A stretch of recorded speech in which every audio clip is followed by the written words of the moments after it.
Dans certains cas, le nuage de formation de l'étoile, approvisionné en éléments lourds, s'aplatit en un disque tournant autour de l'étoile. Dans ce disque, l'action de la gravitation agglomère de nombreux corps en objets plus ou moins massifs. Les plus gros formeront les planètes.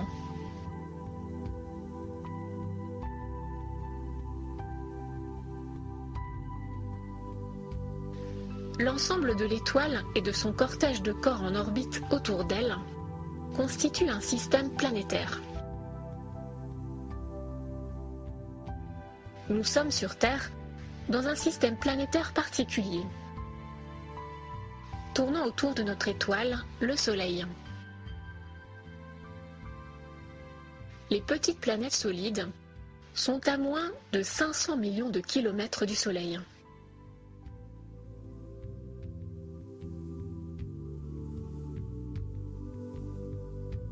Les grosses planètes gazeuses sont à plus de 500 millions de kilomètres du Soleil.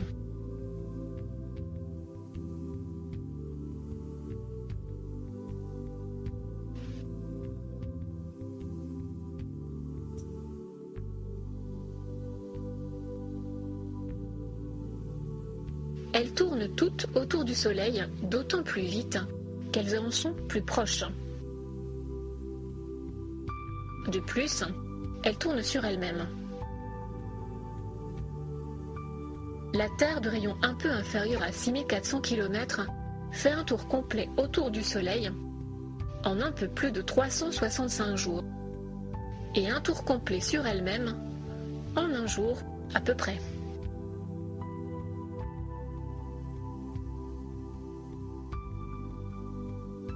La planète gazeuse Jupiter, de 70 000 km de rayon, tourne à 780 millions de kilomètres du Soleil, c'est-à-dire 5 fois plus loin que nous. Elle fait le tour de son orbite en 11 années terrestres, mais tourne sur elle-même en seulement 10 heures.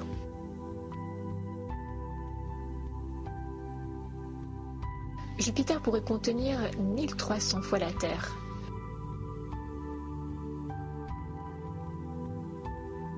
Le Soleil, lui, pourrait contenir 1 million de fois la Terre.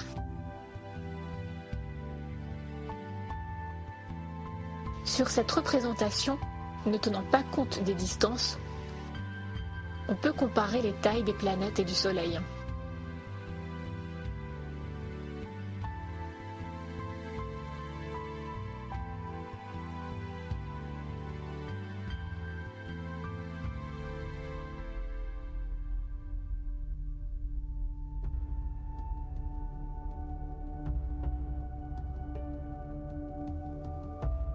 Ici, plus précisément, pour les 4 premières, avec Mercure légèrement plus grosse que la Lune.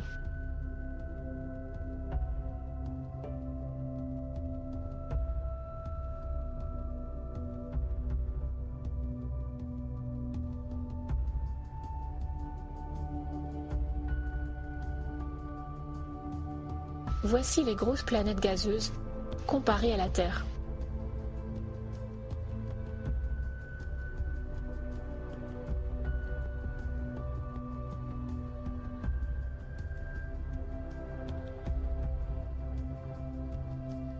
Sur la voûte céleste, les planètes présentent un certain diamètre apparent, certes faible, mais permettant de les distinguer.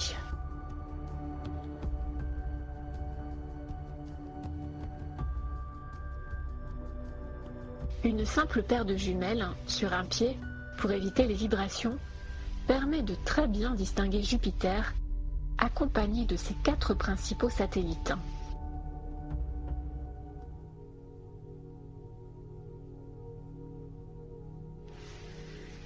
Les satellites naturels des planètes sont des objets solides, souvent sphériques, plus petits que les planètes et tournant autour d'elles. La Terre a un seul satellite naturel, la Lune.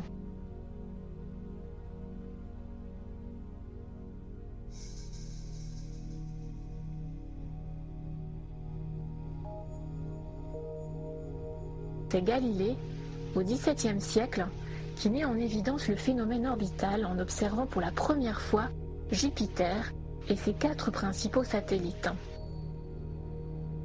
Callisto, Ganymède, Io et Europe, tournant autour de leur planète.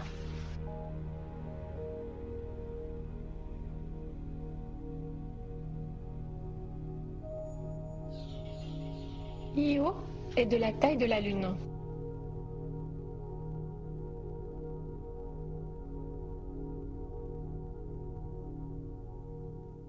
La Lune tourne autour de la Terre en environ 28 jours et orbite à moins de 400 000 km de nous.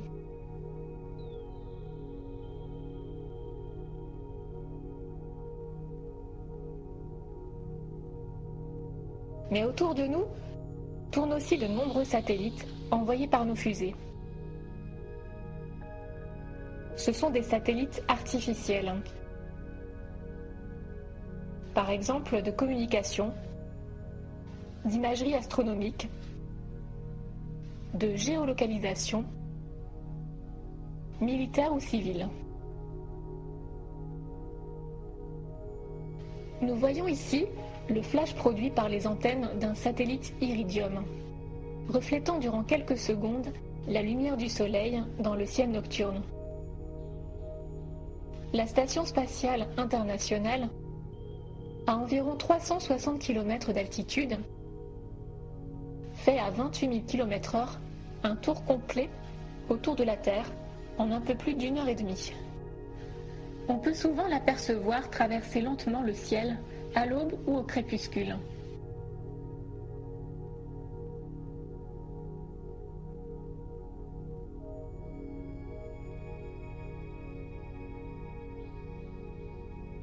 Le télescope spatial Hubble orbite à 600 km d'altitude.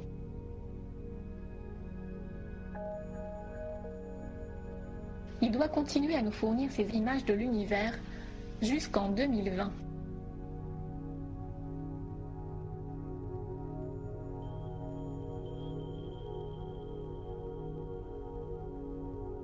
Une question se pose.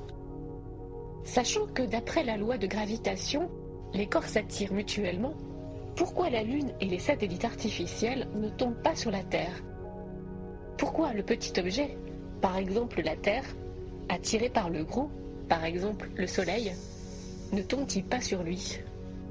Pour que le petit objet ne tombe pas directement sur le gros, il suffit qu'il ait été perturbé dans sa chute ou qu'il ait déjà une trajectoire ne visant pas directement le gros. Supposons que pour une raison quelconque, par exemple un choc avec un autre objet, le petit corps soit dévié. Si le gros corps n'était pas présent, le petit continuerait tout droit sur sa trajectoire déviée, comme une boule de billard percutée par une autre. Mais le corps massif est là. Il continue d'attirer le petit, qui, suivant le cas, s'échappera au loin, sera mis en orbite autour du corps massif, ou s'y écrasera. Dans le cas de l'orbite, comme pour la Terre autour du Soleil, la force gravitationnelle invisible qui maintient les deux objets est analogue à celle qui maintient le caillou au bout d'une fronde, ou c'est la ficelle qui réalise cette force.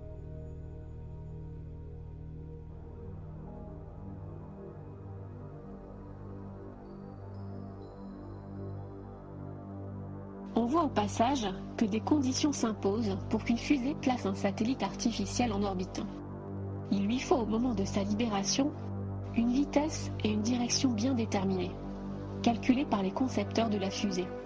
Sinon, ou le satellite reviendrait s'écraser sur Terre, ou il s'éloignerait en perdition dans l'espace.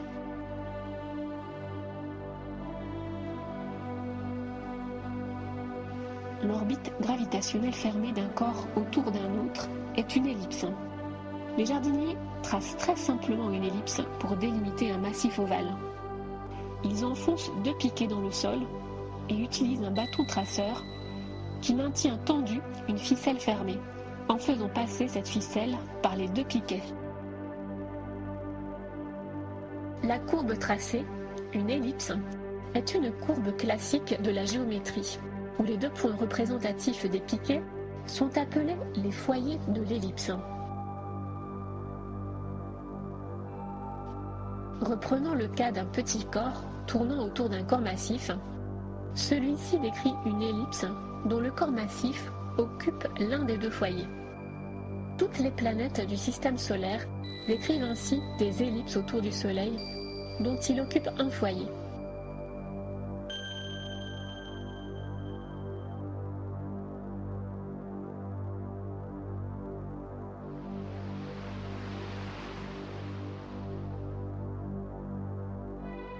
C'est l'une des lois établies par Kepler en 1609.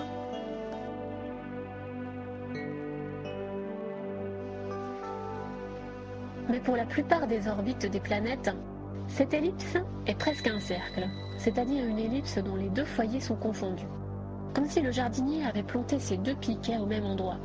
Il tracerait bien ainsi un cercle avec sa ficelle tendue.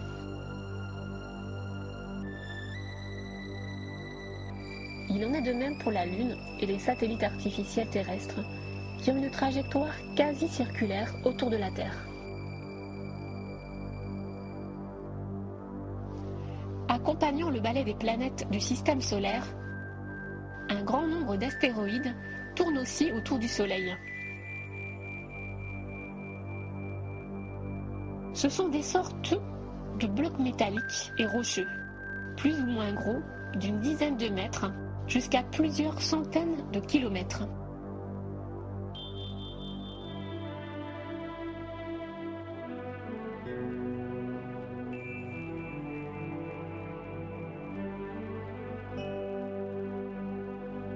Comme Vesta, mesurant plus de 500 km. C'est le deuxième plus gros objet de la ceinture d'astéroïdes entre Mars et Jupiter. Ou Cérès, un peu moins de 1000 km, le plus gros objet de la ceinture d'astéroïdes. Pluton, 2300 km, a été récemment déclassé de planète en planète naine. Les petites poussières traversant notre atmosphère s'y désagrègent en météores à l'allure d'étoiles filantes. Beaucoup plus gros, les astéroïdes peuvent s'avérer dévastateurs. Certains astéroïdes, dits géocroiseurs, peuvent frôler ou percuter la Terre et de l'ordre de quelques kilomètres, ils pourraient causer la destruction de l'humanité en cas de collision avec la Terre.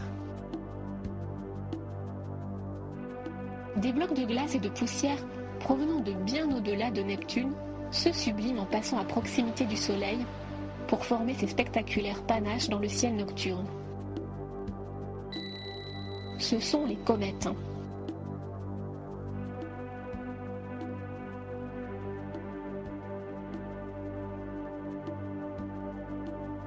Venant d'extrêmement loin, les comètes s'approchent du Soleil, réchauffant leurs matériaux qui émettent une immense queue de gaz.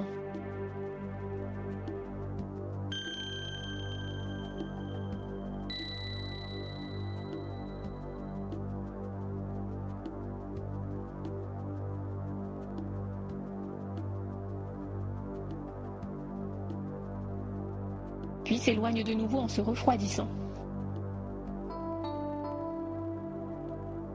Alors, soit elles s'éloignent définitivement à l'infini, soit elles décrivent une orbite elliptique très allongée, la faisant revenir périodiquement. La comète de Halley a une période de 76 ans, observée en 1986. Elle reviendra en 2062. Les comètes, se sublimant à l'approche du Soleil, reconstituent leurs blocs de glace et poussière en s'en éloignant. Mais elles perdent un peu de leur grain de poussière derrière elles sur leur orbite, poussière qui donneront des phénomènes d'étoiles filantes si leur trajectoire rencontre ultérieurement l'atmosphère terrestre.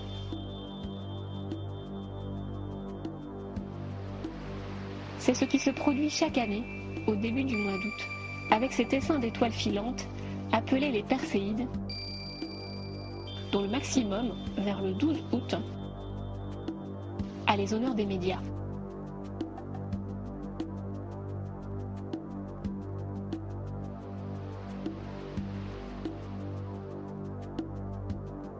Les poussières de la taille d'un grain de sable provoquant ces phénomènes sont dans le sillage de la comète Swift-Tuttle.